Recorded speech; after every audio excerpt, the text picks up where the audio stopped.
चीन के BRI project को नजर लग गई है, नजर पूरी दुनिया की। अभी हाल ही में इटली ने कहा था कि चीन के BRI प्रोजेक्ट से उसे खासा नुकसान झेलना पड़ा है। BRI के प्रोजेक्ट से चीन को तो मुनाफा हुआ, लेकिन इटली को भारी नुकसान झेलना पड़ा है।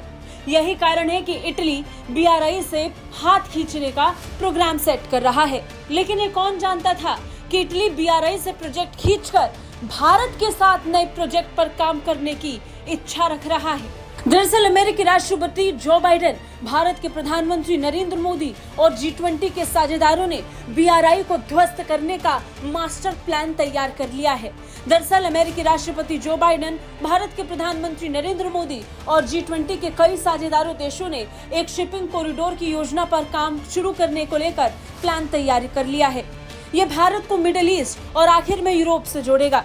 ये कदम वैश्विक व्यापार के लिए गेम चेंजर साबित हो सकता है, जिसकी घोषणा G20 शिखर सम्मेलन में कर दी गई।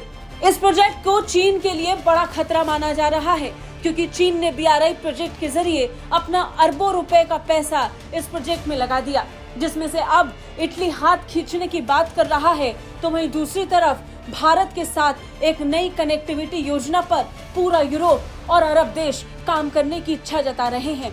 इसमें अमेरिका का भी साथ भारत को मिल रहा है।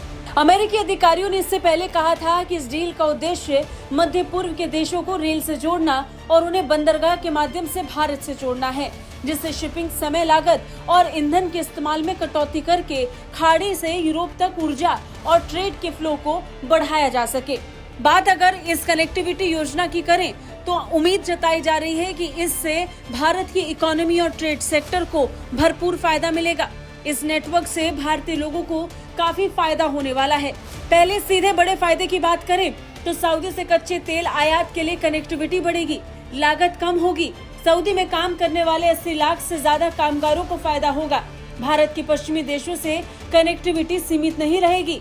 भारतीय रेलवे का परचम भी दुनिया में बुलंद होगा।